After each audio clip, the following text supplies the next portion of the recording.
input of academics in our universities in an endeavor to lay the foundation for progress and development in various fields. And when one finds that one is unable to make such an input, such a contribution, it undermines the total basis for development. And we would have, in that situation, we were forced to insist that if we have to sacrifice certain things to lay the foundation for development, we would have to. Now, Professor Joe Oloka started by pointing out something which I want to repeat as the starting point for what I have to say.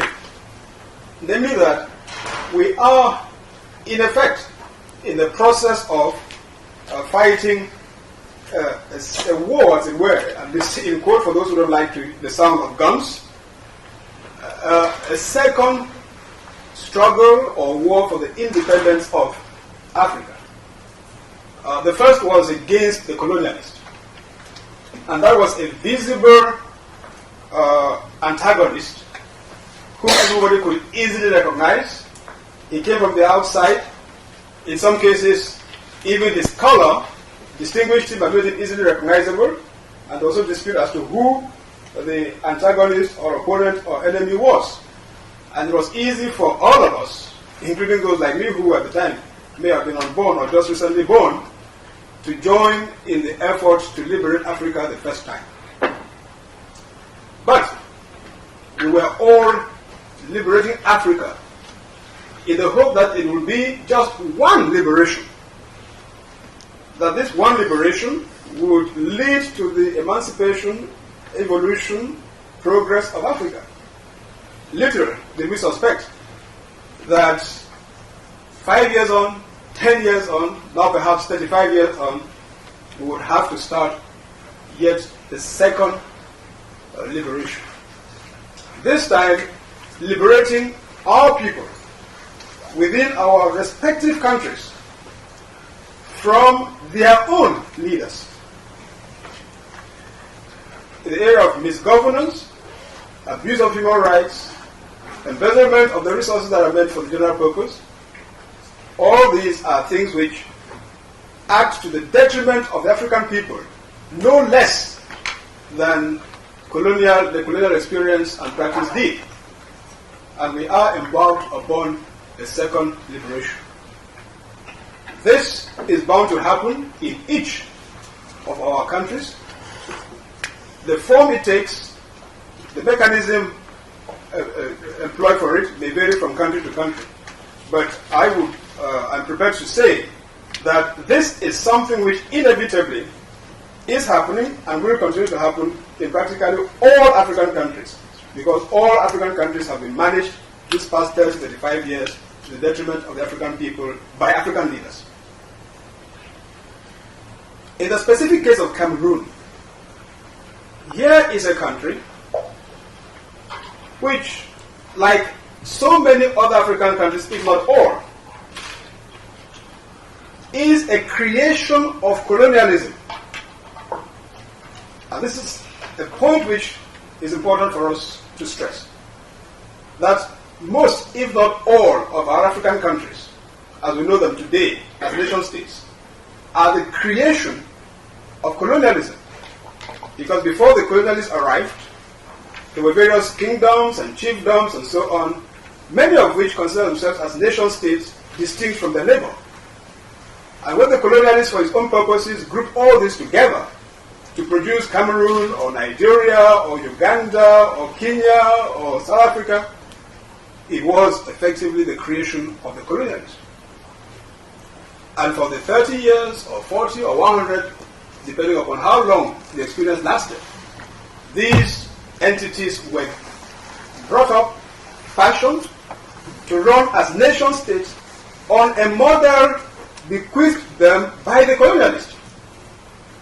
So that today you have a common pattern of public administration, of the conduct of public affairs, that you will find in Kenya, in East Africa, you will find in Botswana or South Africa, in Southern Africa, as you will find in Nigeria or Ghana, in West Africa. based upon the British model. Just as you would find in Senegal or the Central African Republic or Gabon, or for that matter, Algeria in the north, a system for the conduct of public affairs and the practice of statecraft that you would quickly identify with the French model. And the same can be said for countries such as Angola or Mozambique with regard to the Portuguese legacy, Equatorial Guinea, or Sao Tome and Principe, and I don't know what else, Spanish Sahara, in respect of the Spanish legacy. So, not only are African nation states the creation of colonialism, but they inherited from their colonial experience a legacy in the conduct of public affairs which has survived long after the colonialists is supposed to have gone. Now, what is the implication of this with respect to Cameroon? Here is a country which, for good or for ill, happens to have found itself colonized simultaneously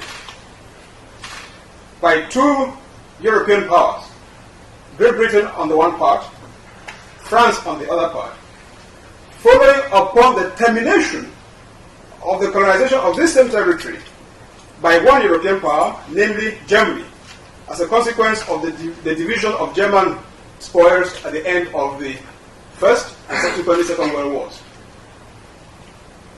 So a territory formerly colonized by Germany alone subsequently became divided between Great Britain and France.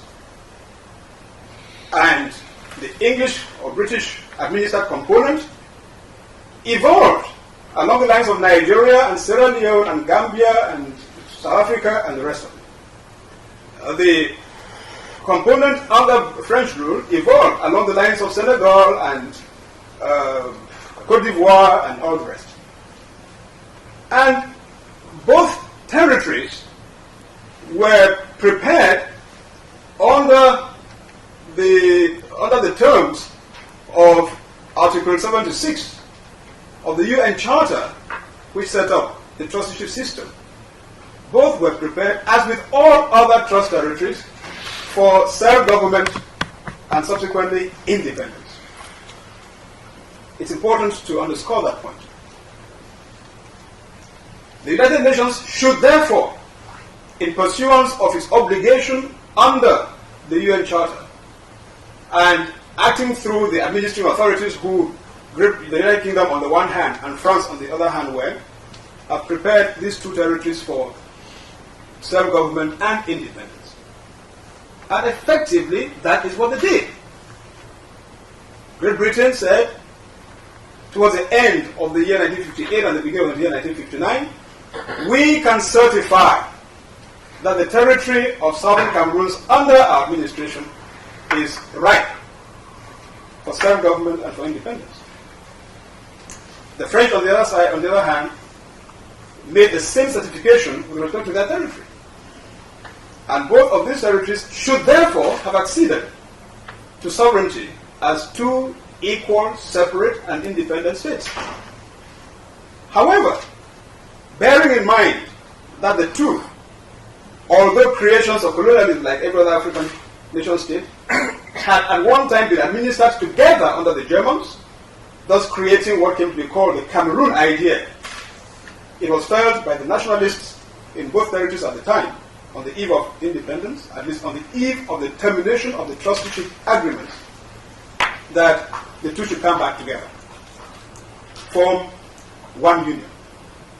But in forming one union, no one lost sight of the fact that just as the colonialists had left their imprint on each of the existing territories outside Cameroon, so had they left their imprint on the two territories of Cameroon.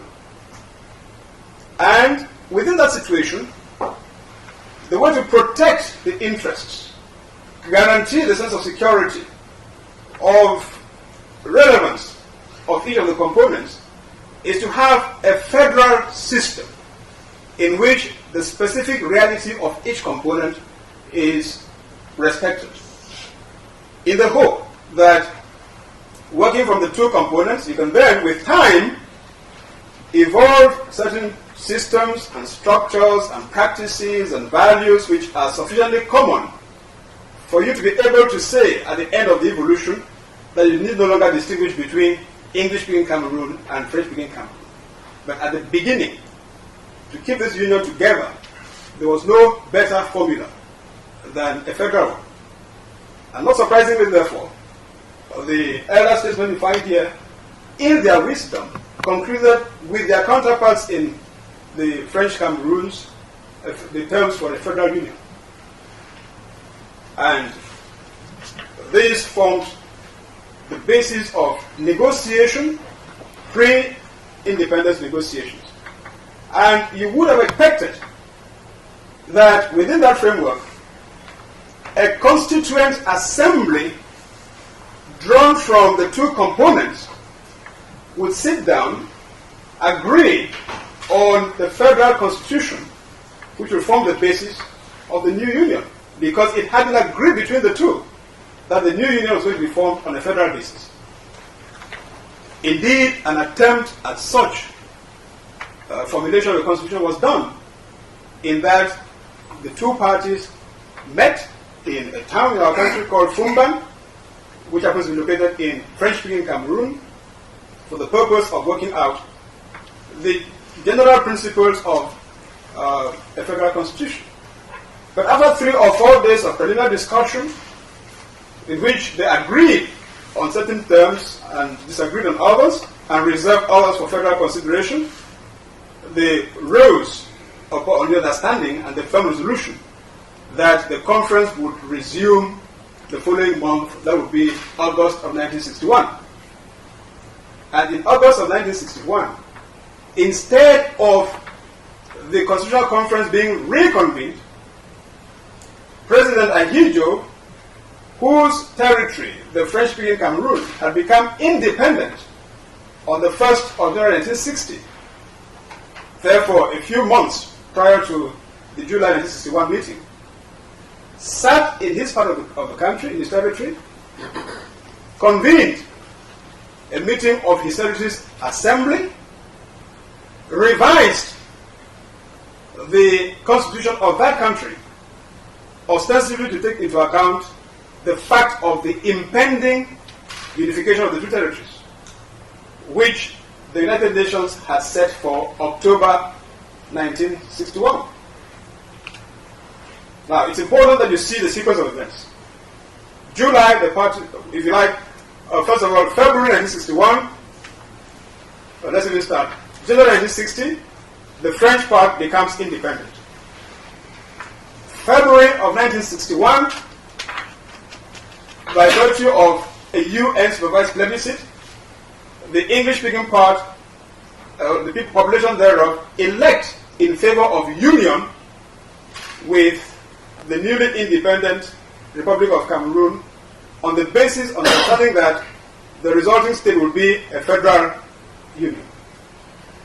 In July of 1961, representatives of the two components meet in Fumban to work out the ground, the foundation for a new constitution, a federal constitution. They rise from this first meeting, undertaking to get together again in August.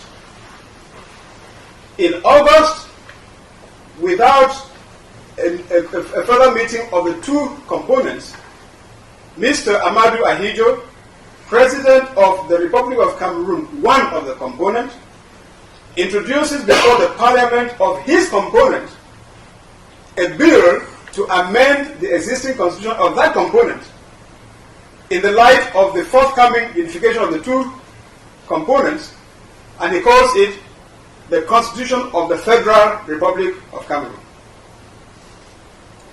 which he promulgates on the 1st of September 1961.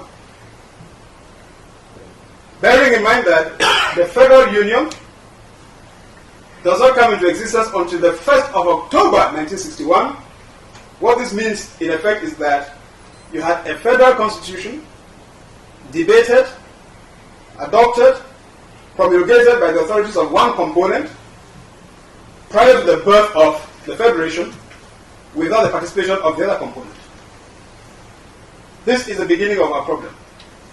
And from that moment on, we have had a situation where Cameroon has been governed from the perspective of the assimilation of the English-speaking component by the French-speaking component, where the Anglo or the English-speaking Cameroonians play second fiddle in everything, from the time that their leader was vice president of the Federation. They have been vice of everything. Economic policy, they no longer control their territory in terms of what happens there. Their part of the country produces the greatest amount of resources, but they don't participate in sharing the resources, let alone in determining where the development projects are to be placed. Policy is determined for them entirely by the government in Yaoundé. All this within the framework of a unitary state that succeeded the Federal Union, which was arbitrarily abolished in 1972. Now, in the midst of all this, you ask yourself, why are we complaining now? And I will soon finish. Why are we complaining now? The complaints have been on since 1961. However, from 1966 up to about 1990, we lived within the context of a one-party rule, autocratic as it can be, dictatorial as it can be. And such complaints as were voiced, consistently voiced, were muted even before they could reach the public, let alone the international community. In the context of the African struggle for this second liberation, which Professor Loka was talking about, and the wind of the revolution which is passing through Africa, and which, thank goodness, reached Cameroon, we are now in a position where we can speak out, speak up, and hope to be heard, both nationally and internationally. And it's within this context that the Southern Cameroon People's Conference has been formed for the purpose of articulating these grievances of English-speaking Cameroonians in the hope that we can engage dialogue internally, that we can renegotiate the platform of our union, that we can return to a federal union which respects the specificities of our two components, and that succeeding in this regard